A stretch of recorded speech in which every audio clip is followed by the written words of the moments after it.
आइए,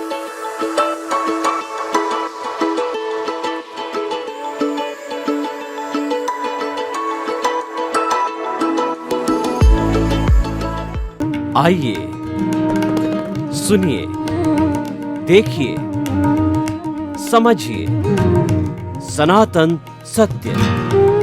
जैसी दृष्टि वैसी सृष्टि, दृष्टि विज्ञान। कुदरत, कुदरती रचना एवं कुदरत के कानून से शाश्वत सुख की प्राप्ति। जोधपुर के परम पूज्य महात्मा उपासक प्रोफेसर डॉक्टर सोहन राज तातेड़ के निर्देशन में सनातन सत्य। जैसी दृष्टि वैसी सृष्टि, दृष्टि विज्ञान।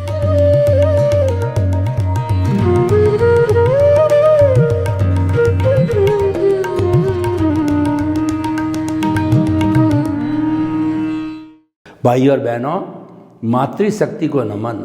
आज का हमारा अति उत्तम विषय व्यवहार जगत के सूत्र। देखिए, जिस जगत में हम जीते हैं, परिवार हमारा, समाज, देश, राज्य, विश्व, ये जो 5 इंद्रियों से जो दिखाई देता है, आँखों से खास तौर से जो जगत दिखाई देता है, उस जगत को व्यवहार जगत कहते हैं। और बंद आँख का जो जगत होता है वो निश्चय जगत होता है, वो परमात्मा का जगत होता है। उस जगत के अंदर परिंदा भी पर नहीं मार सकता। आपकी कितनी प्रिय पत्नी हो, वह भी उसमें एंट्री नहीं ले सकती। उसमें तो आप और आपका प्रभु दो ही होते हैं वार्तालाप करने के लिए, और कोई तीसरा नहीं होता है। तो हम व्यवहार जगत में तो द्वैत है। व्यवहार जगत जो है वो अनेकताओं से भरा हुआ है। व्यवहार जगत जो है समस्याओं से भरा हुआ है, क्योंकि व्यवहार जगत के अंदर अगर हम इस पृथ्वी की बात करें तो 7.8 करोड़ की जनसंख्या, आबादी निवास करती है। और मुंडे मुंडे मतिर भिन्ना, हरेक के अपने अपने विचार होते हैं, हरेक का अपनी अपनी सोच होती है, और वो भिन्न भिन्न होती है। उन सभी भिन्न भिन्न सोच वाले लोगों के साथ में शांतिपूर्ण सह अस्तित्व सभी कैसे करें, ये मुख्य अच्छा व्यवहार बनाने की बात है। उसी के लिए आपको सूत्र बताते हैं, और ये सूत्र इतने फुल प्रूफ है कि व्यक्ति ईमानदारी से अपने जीवन में लागू करे तो वह उसको कहीं पर भी पूरे विश्व के अंदर चला जाए, उसको कहीं पर भी तकलीफ नहीं आनी चाहिए, आती है। क्योंकि ये जो सूत्र है ये मुक्ति प्राप्ति के सूत्र है व्यवहार जगत के, परंतु ये भी जो है मुक्ति की ओर ले जाने वाले हैं। तो हम कुल है अभी 5 सूत्रों की व्याख्या करेंगे। अगर समय मिला तो और सूत्रों के बारे में भी बता सकते हैं। पहला सूत्र है कि जगत निर्दोष। ये जो दुनिया है, ये जो सृष्टि है, ये जो कुदरत है, ये निर्दोष है और सारा दोष मेरा है, यानी कि मेरे भीतर दोष भरे पड़े हैं। कबीरदास जी ने बहुत सुंदर कहा है कि बुरा जो देखन मैं चला, बुरा न मिलिया कोई, जो दिल खोल जा आपना और मुझसे बुरा न कोई। यानी कि कबीरदास जी पेपर पेन लेकर के और पूरे मोहल्ले मोहल्ले में घूमते रहे कि मुझे बुरे व्यक्ति की पहचान करनी है। वो शाम तक कोई भी बुरा व्यक्ति को नहीं पहचान पाए। उनको ये अनुभव हुआ कि सारी बुराइयां, सारे दोष तो मेरे भीतर भरे पड़े हैं।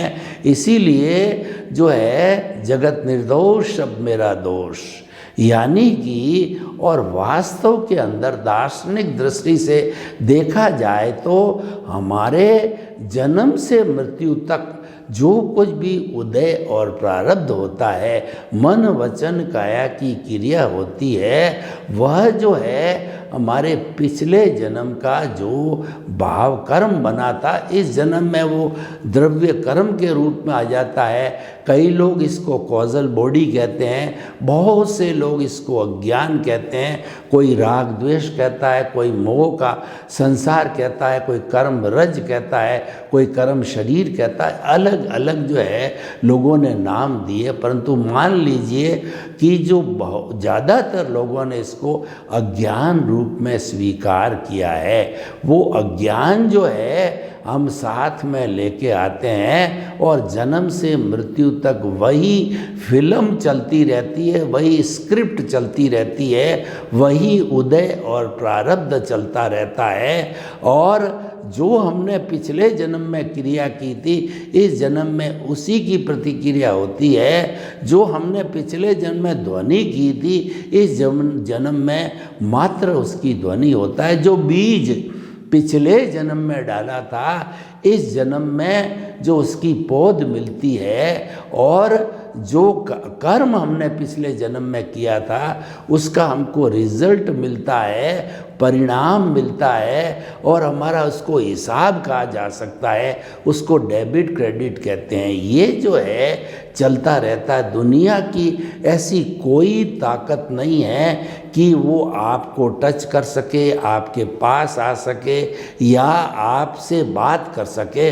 वो ही आएगा जिसका हिसाब बकाया है, चाहे छोटा हिसाब है चाहे बड़ा हिसाब है। 7.8 अरब की जनसंख्या में से आप अगर जन्म से मृत्यु तक लेखा जोखा निकालो तो वही व्यक्ति हमारे संपर्क में आता है जिससे हमारा लेना देना है, जिससे हमारा हिसाब है। और वो हिसाब संजोग कराती है, वो कुदरत करवाती है संजोग जुटा कर, और संजोग कहलाता है द्रव्य क्षेत्र काल और भाव। उसके आधार पे कुदरत उस व्यक्ति को जिससे हमारा हिसाब बाकी है वो उदय प्रारब्ध आता है तो उसको भेजती है। तो भाई और बहनों, जब ये देखिए, जब हम किसी भी व्यक्ति की तरफ अंगुली करते हैं यानी उसके दोष निकालते हैं, तो आप देखिए कि एक तो अंगूठा और 3 अंगुलियां हमारी तरफ रहती है।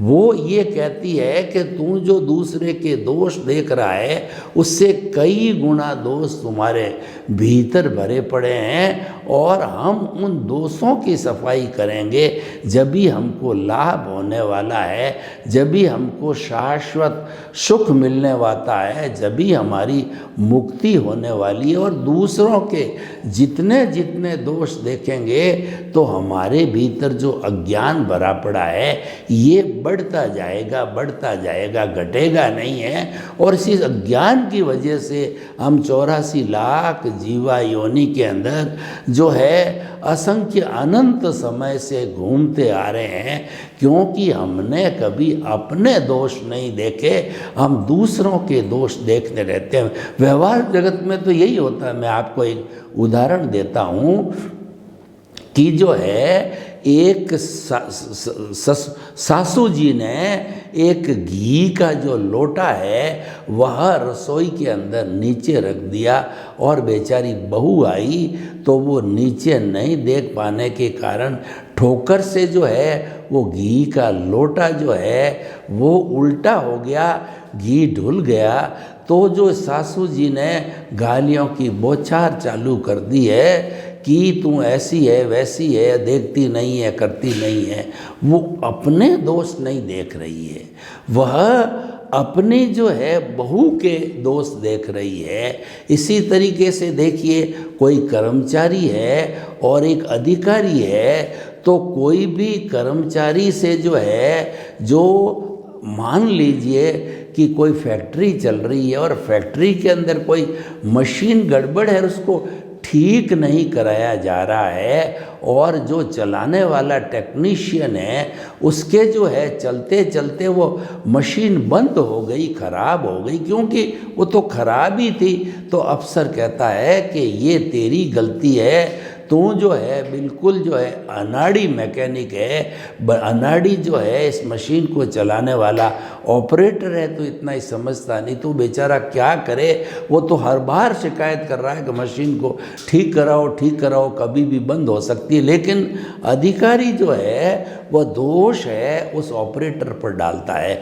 तो पूरा जगत का नियम यही है कि जो बड़ा होता है उम्र के अंदर, पद के द्वारा, ज्ञान के द्वारा, किसी भी रूप में बड़ा होता है, वह जो है सारा दोष छोटे वाले पर डाल देता है। लेकिन जो अपने स्वयं के दोष देखता है वह व्यक्ति हमेशा अपना सुधार करता जाता है। और बिल्कुल 100% अगर व्यक्ति अपने ही दोष देखता रहे तो निश्चित तौर से इस जन्म में जो हमारा अज्ञान है, काफ़ी हाई परसेंटेज तक वो अज्ञान जो है वह जो है अपने दोष देखने के कारण डिटर्जेंट रूप के अंदर वह साफ होता रहता है। और जब अज्ञान 1 जन्म, 2 जन्म, 3 जन्म के अंदर ज़ीरो हो गया तो उसके बाद तो आत्मा जो है वह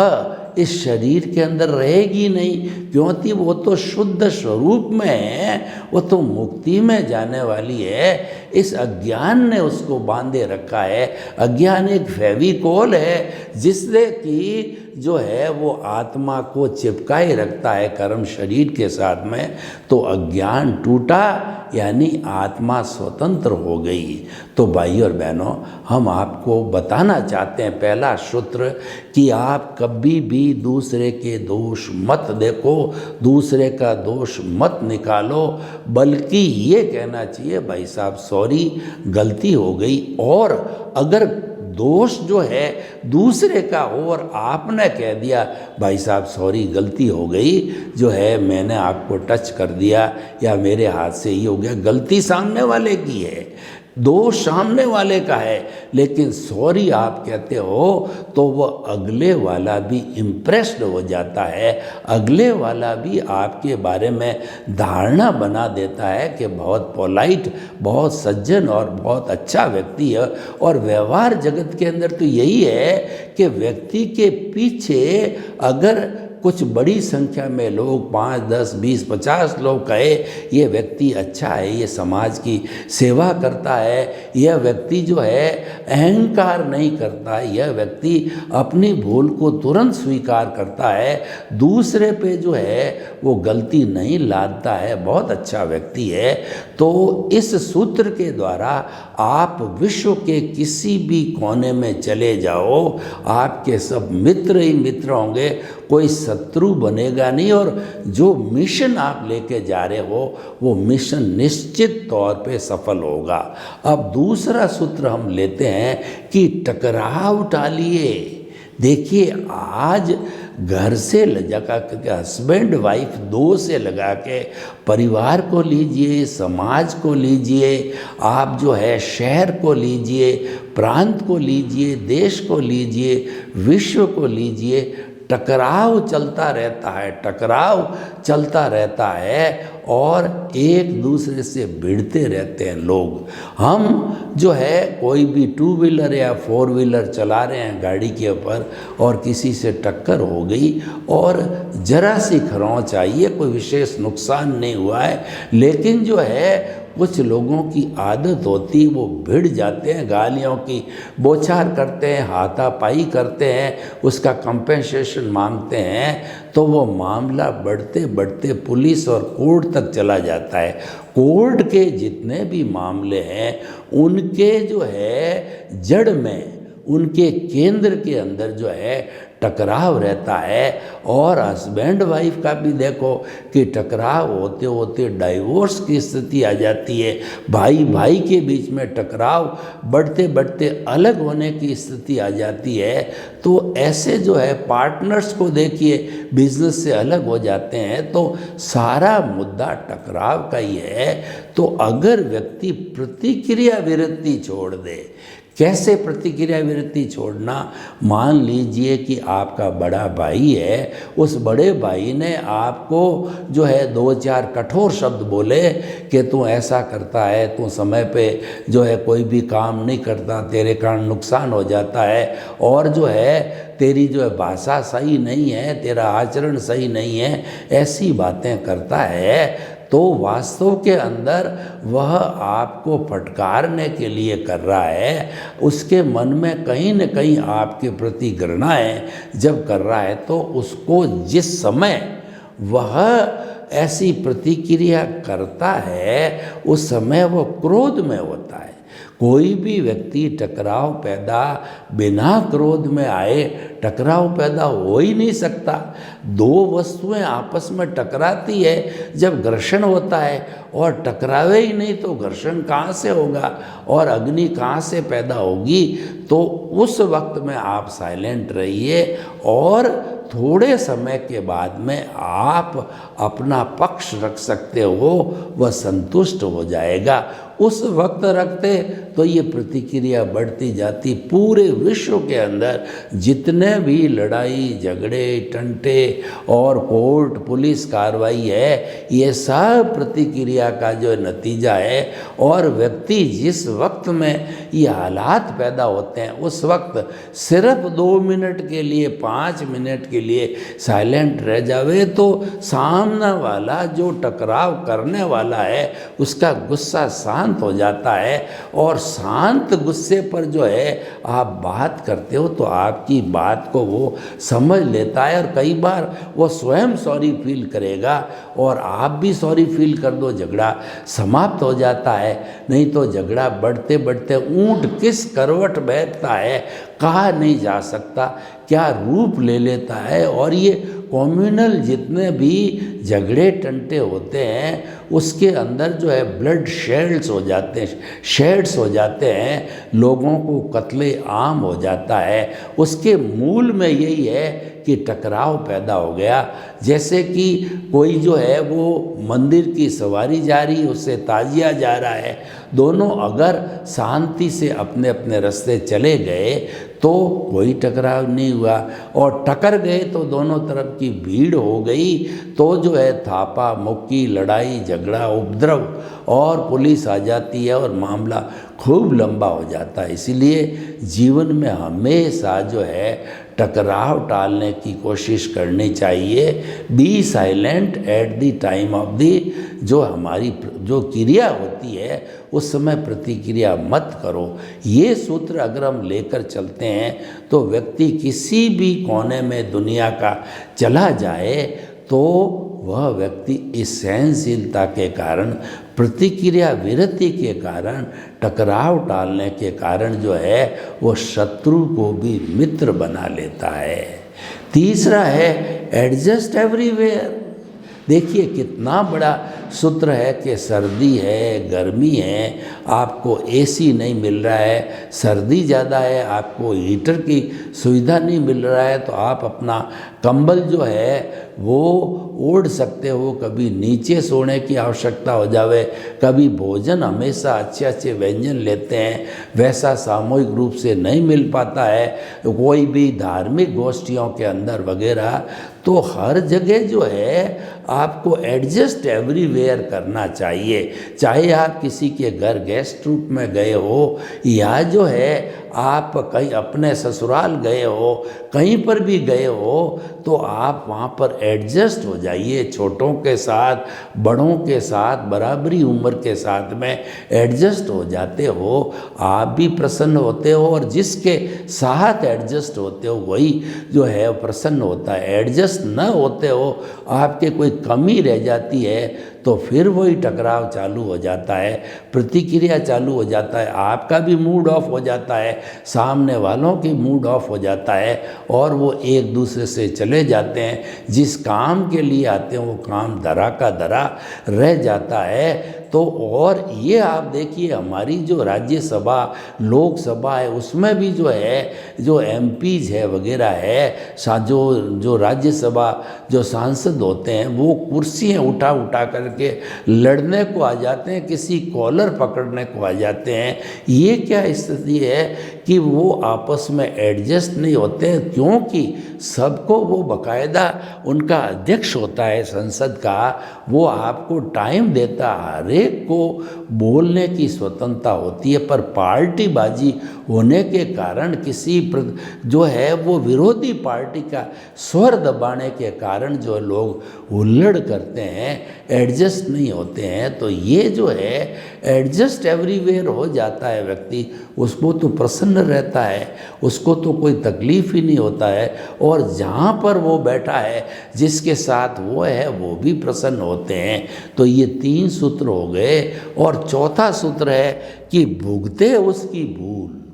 ये जो है वैसे व्यवहार में तो बहुत ही अटपटा सा लग रहा है कि जैसे कि मैं चल रहा हूँ और किसी ने मेरे को धक्का दे करके गिरा दिया और मेरे फ्रैक्चर हो गया, तो ये सूत्र कहता है कि आप उसको सहन कर लीजिए, क्योंकि सामने वाला व्यक्ति की वो स्वतंत्र सत्ता नहीं है आपको धक्का देने की, वो तो आपका किया हुआ है, उसको जो है वो कुदरत ने भेजा है कि आपका हिसाब क्लियर करने के लिए, आपका उसके साथ हिसाब बकाया है कि आपने पूर्व जन्म में उसको इसी तरह से धक्का दिया था और अब वो उदय प्रारब्ध आया है, तो जो कुदरत है उसी व्यक्ति को भाई के रूप में और दोस्त के रूप में, अपरिचित परिचित किसी भी रूप में भेजती है और वो आपको धक्का मार देता है।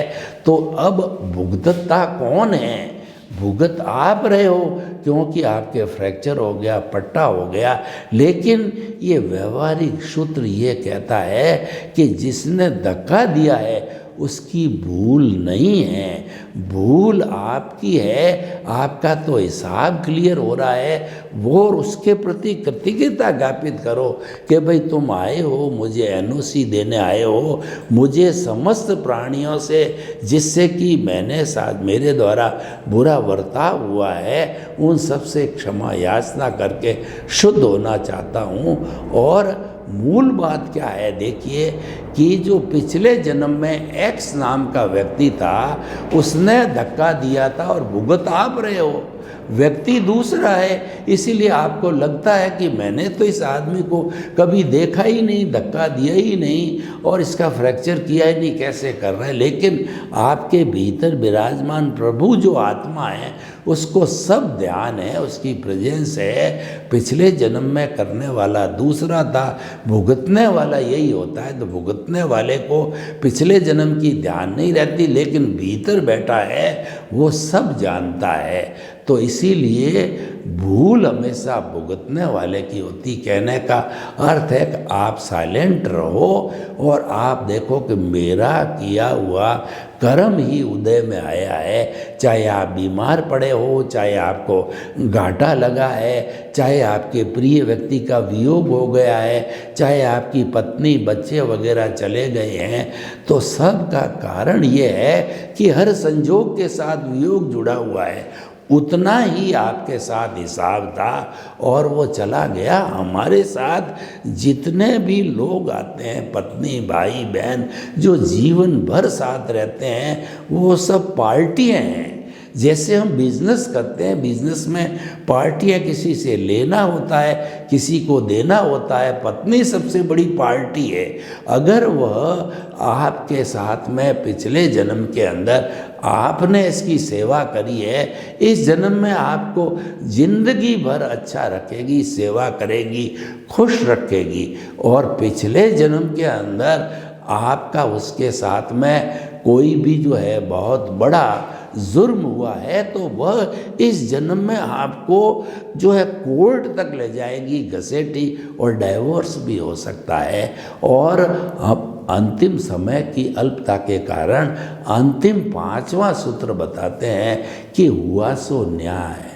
जो कुछ हमारे साथ में घटित होता है, घाटा है, नफ़ा है, कैसी पत्नी है, कैसा बेटा है, कैसा घर मिला है, ये भगवान से शिकायत मत करो, क्योंकि ईश्वर कभी अन्याय नहीं करता, आपके कर्म कभी अन्याय नहीं करते हैं। वो तो जब उदय प्रारब्ध में आते हैं तो पिछले जन्म में आपने जैसा किया है वैसा का वैसा ही कुदरत आपको संजोग जुटा करके द्रव्य क्षेत्र काल भाव के माध्यम से आपको एग्जैक्टली वही देगी। तो इसीलिए हुआ सो न्याय कहा जाता है। हमारे जितने भी फिजिकल कोर्ट्स हैं, जैसे एसडीएम है, उसके बाद सीजेएम है, और फिर हमारा जो है सेशन जज है, हाई कोर्ट है, सुप्रीम कोर्ट है, ये मैन मेड कोर्ट्स हैं जो कि गवाही और वकीलों के सवाल जवाब पे, डॉक्यूमेंट्स के आधार पे जो वो न्याय करते हैं उसमें भूल हो सकती है, लेकिन कुदरत के या ईश्वर के न्याय इतना परफेक्ट है तो कोई भूल हो ही नहीं सकती। वो तो एग्जैक्टली आपको वही मिलेगा जो आप करके आए हो। ये 5 सूत्र कोई भी व्यक्ति, बहुत सरल है, इनका पालन जीवन में करता है, इस फिलॉसफी को अच्छी तरह से समझ लेता है, उस व्यक्ति को जन्म से मृत्यु तक कोई तकलीफ नहीं आएगी। चाहे टप से टप उसके बुरा से बुरा समय चले, कर्म चले, तो भी जो है वो हमेशा सुखी रहेगा, शांत रहेगा, बैलेंस्ड रहेगा, आनंद में रहेगा। सर्वे भवन्तु सुखिनः, सर्वे सन्तु निरामया। लोक के सब जीवों को सुख मिले, शांति मिले, आनंद मिले, प्रेम मिले और सौहार्द मिले, और हम जगत जो हमारा व्यवहार जगत के अच्छे अच्छे सूत्रों से जीवन यापन करके हम सब प्रसन्न रहें। आपके प्रति मंगल भावना।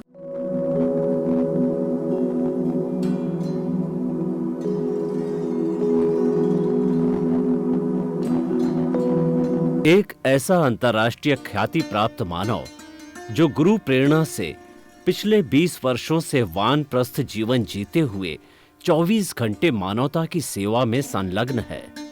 एक ऐसा मानव जो अभी राष्ट्रीय, अंतर्राष्ट्रीय टीवी चैनलों पर 7,500 एपिसोड के माध्यम से सनातन सत्य, आत्मविज्ञान एवं पुनरुत्थान, व्यवहार एवं निश्चय जगत के जीवनोपयोगी विषयों पर हृदय स्पर्शी प्रवचन कर चुका है। उस मानव का नाम है महात्मा उपासक प्रोफेसर डॉक्टर सोहन राज तातेड़। प्रोफेसर तातेड़ द्वारा योग, दर्शन, शिक्षा विषयों पर रचित पीएचडी स्तर के 250 शोध ग्रंथ भारत के 100 प्रतिष्ठित विश्वविद्यालयों में शोधार्थी पढ़ रहे हैं तथा वे सभी शोध ग्रंथ वहां की सेंट्रल लाइब्रेरियों में उपलब्ध हैं। महात्मा सोहन राज ने अभी तक हजारों स्कूलों, कॉलेजों, विश्वविद्यालयों एवं संस्थाओं में सेमिनार, वर्कशॉप, कैंप लगाकर लाखों विद्यार्थियों को योग, दर्शन, शिक्षा का प्रशिक्षण देकर उन्हें सुसंस्कारित किया। डॉक्टर तातेड़ ने भारतीय संस्कृति उत्थान के 4000 से अधिक समसामयिक विषयों पर आर्टिकल लिखकर ऑनलाइन जर्नल, पत्रिकाओं, वेबसाइट्स पर प्रकाशित किया, जिसका उपयोग लाखों पाठक कर रहे हैं। उपासक तातेड़ के 5000 से अधिक आज का सुविचार, आज का शुभ संदेश, आज का मंगल भावना योग आदि चिंतन websites, Twitter, blogger, Facebook, YouTube माध्यमों से लाखों लोग अपना जीवन निर्माण कर रहे हैं। मानवता के मसीहा ऐसे महामानव महात्मा सोहन राज तातेड़ के प्रोफाइल को अभी तक विश्व के 20 लाख दर्शक यूट्यूब पर, 12 लाख गूगल पर एवं लाखों दर्शक फेसबुक, ब्लॉगर, ट्विटर और इंस्टाग्राम पर देख चुके हैं।